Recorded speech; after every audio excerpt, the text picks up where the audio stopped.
আসসালামু আলাইকুম এভরিওয়ান। আজকে আপনাদেরকে নিয়ে যাব সোলানি রিসোর্টে। আপনাদেরকে দেখাবো সেখানে কি কি আছে। ঘুরে ঘুরে আপনারা সাথে থাকবেন সম্পূর্ণ ভিডিও জুড়ে। এখন আমরা রসুলপুর গ্রামের ভিতর দিয়ে আমরা চলে যাচ্ছি দৌলতপুরের দিকে। এখন আমরা দেখতে পাচ্ছি খুবই সুন্দর একটি রাস্তা আমাদের সামনে। রাস্তার দুপাশ দিয়ে সুন্দর সুন্দর সারি সারি গাছ। এখন যেখান দিয়ে যাচ্ছি এই জায়গাটির নাম হলো জেলেপাড়া। জেলেপাড়ার রাস্তা দিয়ে কিছু দূর এগিয়ে যাওয়ার পরেই আমরা অলিবাড়ির রাস্তায় ঢুকে গেলাম। তখন দেখতে পেলাম অলিবাড়ির জামে মসজিদটি আমার কাছে খুবই ভালো লেগেছে। এই মসজিদের পরে দেখতে পেলাম একটি খুবই সুন্দর রাস্তা।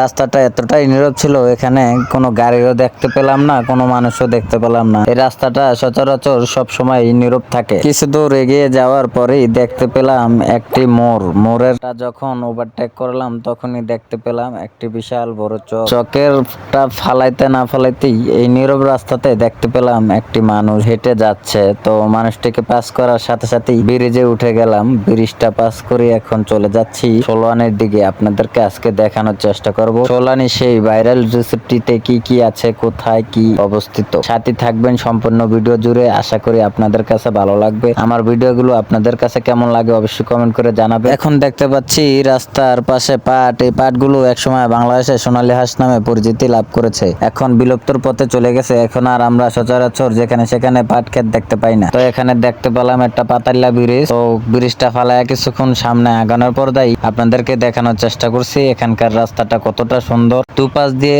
সবুজ শ্যামল খালি ঘাস আর গাছ। তো তারপরে একটা চকও দেখা যাচ্ছে বিশাল বড়। কিছু দূর এগিয়ে যাওয়ার পরেই দেখতে পেলাম একটি বিশাল চক। চকটা আপনারা দেখলেন খুবই। লালায়াতুন ফাউন্ডেশন স্কুলটির ভিতরে চলে গেলাম। ক্লাসের অবস্থাটা আপনাদেরকে দেখানোর চেষ্টা করেছি ক্লাস চলাকালীন আপনাদেরকে কিছুটা। তারপরে কিছু দূর এগিয়ে যাওয়ার পরেই দেখতে পেলাম একটি মাদ্রাসাটি 2018 সালে স্থাপিত হয়। মাদ্রাসাটি স্থাপিত করেন জনাব মোহাম্মদ আবুল হোসেন সাহেব। আমরা এখন মাদ্রাসাটি ঘুরে ঘুরে দেখাবো মাদ্রাসার কোন পাশে কি আছে। তো মাদ্রাসাটি আমার কাছে খুবই ভালো লেগেছে, একটা দিনী শিক্ষা প্রতিষ্ঠান। তো মাদ্রাসাটি ঘুরে ফিরে এখন আমরা সেই আমাদের গন্তব্যের দিকে আমরা চলে গেলাম। আমাদের গন্তব্য ছিল আমরা ভাইরাল সেই রিসোর্টটিতে যাব। এখন আমরা যাওয়ার পথেই দেখতে পেলাম একটি বিশাল সুন্দর রাস্তা। রাস্তার দুপাশে বাজার গুলো আমার কাছে খুবই ভালো লেগেছে। আপনাদের কেমন লাগে অবশ্যই জানাব। তো কয়েকটা নৌকা দেখলাম, বাঁধা নৌকাগুলো দেখে আমার সেই পুরনো ছোটবেলার কথা মনে পড়ে যায়। তারপরে চলে আসলাম সেই নোয়াপাড়া চিকিৎসালয়। এটা আবুল সাহেব নিজে প্রতিষ্ঠিত করেন। এখানে প্রতি শনিবার ফ্রি চিকিৎসা দেওয়া হয় লালায়াতুন ফাউন্ডেশন এর পক্ষ থেকে। লালায়াতুন ফাউন্ডেশন একটি সাহায্য প্রকল্প।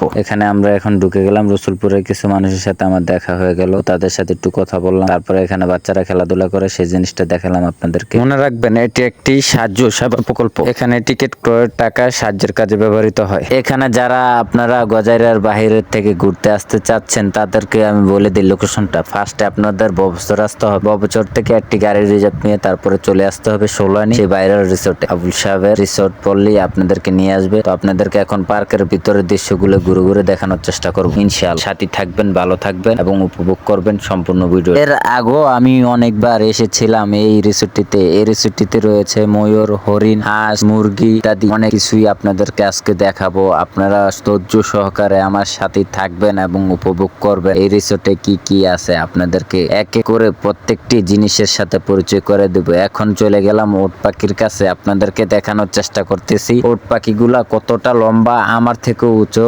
আপনাদেরকে কি বলবো, উট পাখি পা দুটা দেখতে পুরো মানুষের পাওয়ার মতো, কিন্তু উট পাখিটা খালি খাই করে আগ করে থাকে। কখন জানি কি খেয়ে বসে। আপনি এটার কাছে যাইতে ভয় পাইবেন। আমি তারপর সাহস করে আপনাদেরকে দেখানোর জন্য এটার কাছে চলে গিয়েছিলাম। তারপরে আমার ভয় লাগছে, তারপরে আমি একটু দূরে চলে আসলাম। আপনাদেরকে এখন দেখাবো। এখানে হরেক রকমের মাছ দেখলাম আমি। মাছগুলো আমার কাছে খুবই ভালো লেগেছে। বিভিন্ন কালারিং মাছ, অনেক রং বেরঙের মাছ। তারপরে দেখতে পেলাম অনেকগুলো ফুল গাছগুলো আমার কাছে খুবই ভালো লেগেছে, কিন্তু ফুলগুলোর নাম আমার জানা নেই। আপনাদের কারো যদি জানা থাকে অবশ্যই ফুল গাছের নামগুলো বলে যাবেন। তারপরে আবার কয়েকটা উট পাখি দেখতে পেলাম। তো উট পাখিগুলোকে রেখে একটু সামনের দিকে এগিয়ে চলার চেষ্টা করলাম। তো সামনের দিকে এগিয়ে যাচ্ছি, তখন আমি উট পাখিগুলোর সাথে একটু মজা করলাম। ভাবলাম যে একটু মজা করি না। উট পাখিগুলো খুবই ভয় পেয়ে চলে গেছে। তো এখন আবার একটু একটা হরিণ দেখলাম। তো হরিণগুলোর সাথে একটু মজা করার চেষ্টা করছি। তো হরিণগুলো খাবার নিয়ে খুবই ব্যস্ত। এখন তারা বলতেছে আমি এখন খাচ্ছি, আমি আপনার সাথে মজা করতে পারবো না। তো আমার সাথে মজা করে না। তো আমি একটু আগে সামনে এগিয়ে চললাম। এগিয়ে চলে দেখলাম দুটা